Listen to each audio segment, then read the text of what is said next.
Welcome everybody to another episode of Bleakwell Gaming. Today, we're talking something a little different. We're going to be talking about Aquaman, the movie.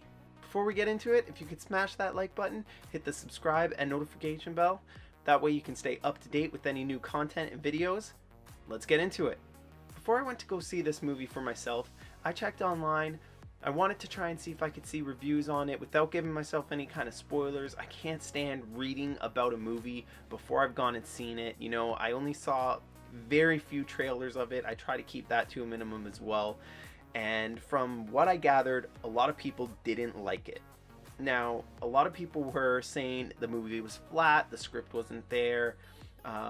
They were talking about if it weren't for Jason Momoa, the movie would have been horrible. He was the only thing that saved it, and there were very few people in comparison that actually liked it versus those who did nothing but trash the movie in general. So when I went into this movie, I didn't really let any of that skew my opinion, because lately going into all these movies, people overanalyze a lot of things, and that's just not what I do. My reviews and the way I look at things are really, really different. I don't look at something technically. When I go to watch a movie, unless I'm going to see a true story, I'm not going for realism. I'm going for engagement. I'm going for, does it pull me in? So, if that's what you want to know, then you come to the right place. We're going to get into it. Let's start now. We're going to start off with talking about its downsides. There's a few downsides, not many, but there's a few. The movie has some cheesy moments, so if you're not really big and into those sappy, you know, oh, that line was a little cheesier, the acting seemed a little forced, then, you know, it might have an opinion on you for sure. One that's negative. To me, doesn't really bother me that much.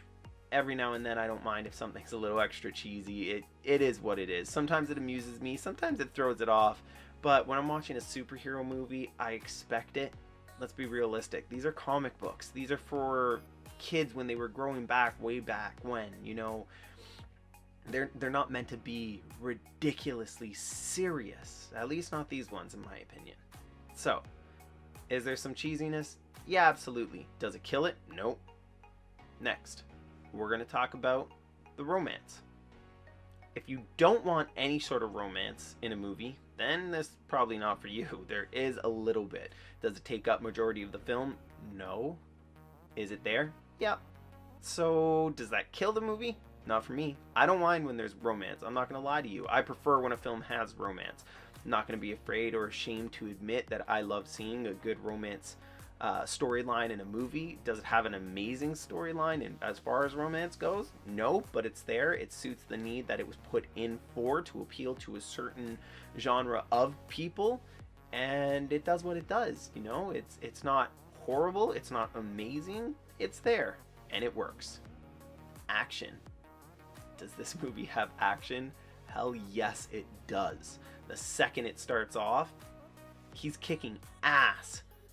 Better yet, the second it starts off, somebody else is kicking ass. I'm not going to give you any spoilers, but it's amazing.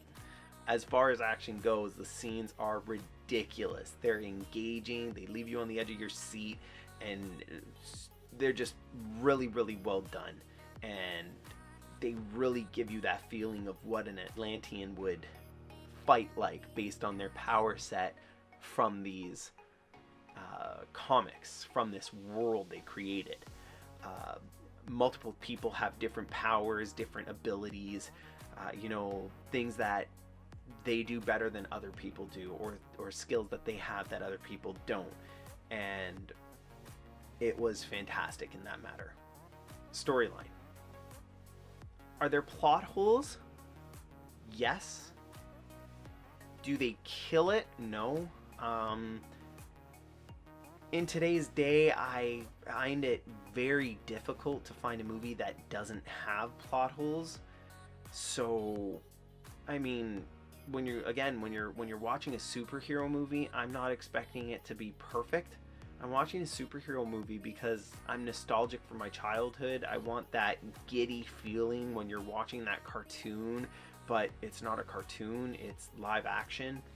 So does it, if there's a few plot holes, does it kill it for me? Absolutely not. There are some lackluster moments, don't get me wrong. I wish there was a little more character development. You know, I wish there was a little more on how he learned to use his powers, but they do what they do. It was a great way of having an origin story without getting stuck too much into that. I feel with the lack of detail that they had on how he learned to use his powers, then they were able to focus more on the storyline that they gave for the show and not have to worry too much on how did he get his powers, how did he know how to use them, this and that. They touch base on how he learns and how he got taught, but they don't focus in on it. It's not an hour of that and then 30 minutes of the rest of the movie or anything like that. It's based on this storyline and they delve into it.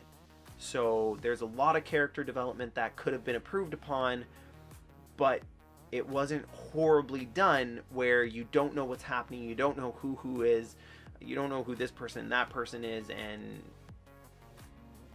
you still know what's going on. You're not lost, you're able to follow it. So the lack of storyline that is there doesn't really affect it. Let's compare this movie now to the other DC movies that have been out recently, such as Batman vs Superman, Man of Steel, Wonder Woman, those movies. Let's start with Batman vs Superman. When you go back to Batman vs Superman, that movie was a bit rough. Now, I did like it. It had a lot of issues, but I did like it for what it was. Maybe it was the nostalgia of it being the start of the Justice League, because I'm a huge fan of Justice League and the DC heroes in general. I personally connect more with DC Comics than I ever did Marvel. Marvel's way of doing movies is phenomenal and I love every single one of them that comes out, but DC for some reason struggles on the movie department. The comic books are unbelievable, but the movie department for some reason has had a harder time really pulling in that viewership and keeping those stories strong. So Batman vs Superman, for example, had a lot of issues. When they brought out Wonder Woman, Wonder Woman was phenomenal. A lot of people in terms of Man of Steel have issues with Superman. It's a really hard subject and movie to really get a lot of positive feedback on, because for some reason Superman just seems to have a really hard time gaining fans, I find.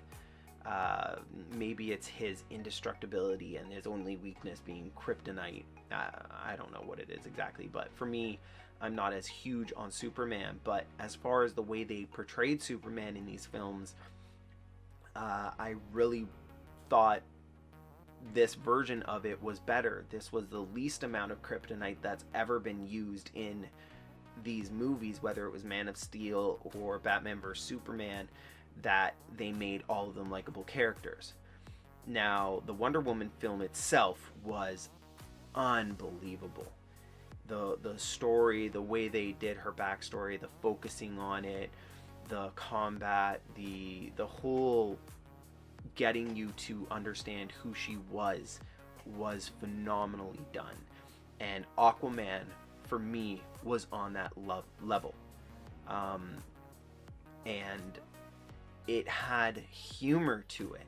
So there was humor in Wonder Woman, but Aquaman took it to a whole new level. There was humor in the other ones as well, more so Batman vs Superman than Man of Steel, but it was still darker. So was Man of Steel. Man of Steel was darker. But when you looked at Wonder Woman, it got a little lighter, but was still dark. Aquaman was like a flip was switched. It was hilarious. There were so many funny moments, and they didn't take away from it, they just added to it. Let's talk the actors themselves. Jason Momoa and Amber Heard, they did phenomenal jobs. All the other supporting actors did unbelievable jobs as well for their roles that they played. They were really, really well done. I think Jason Momoa couldn't have been picked for a better role. I think he was perfect as Aquaman, and he smashed the part. It was perfect for him. He had the right build, he had the right cockiness for the way they perceived him in this film. Amber Heard's character was just amazing. I thought her abilities and the way she acted, I didn't find her overselling or underselling anything. I found her committed and really gave it what it needed to be given to make the role succeed. And the growth between the two of them was really, really well done. So let's finish off with the CGI. There was some moments where the CGI did look a little too fake.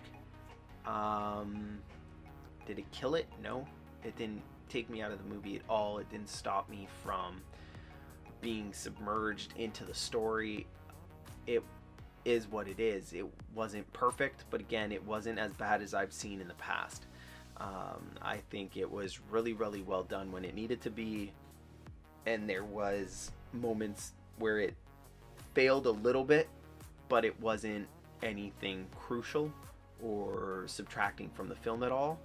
It was a really good Aquaman movie.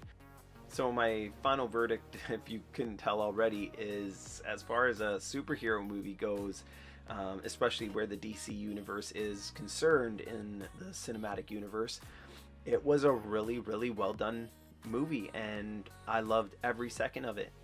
I was submerged into the story. I thought the combat was awesome, and the comedy had me laughing throughout the entire film. So I really hope they learned from Aquaman and Wonder Woman and produce more films like these, and understand that they really can't put too much in a film. They just need to focus on one issue rather than the method and route they took with Batman vs Superman, for example, where there was just too much going on.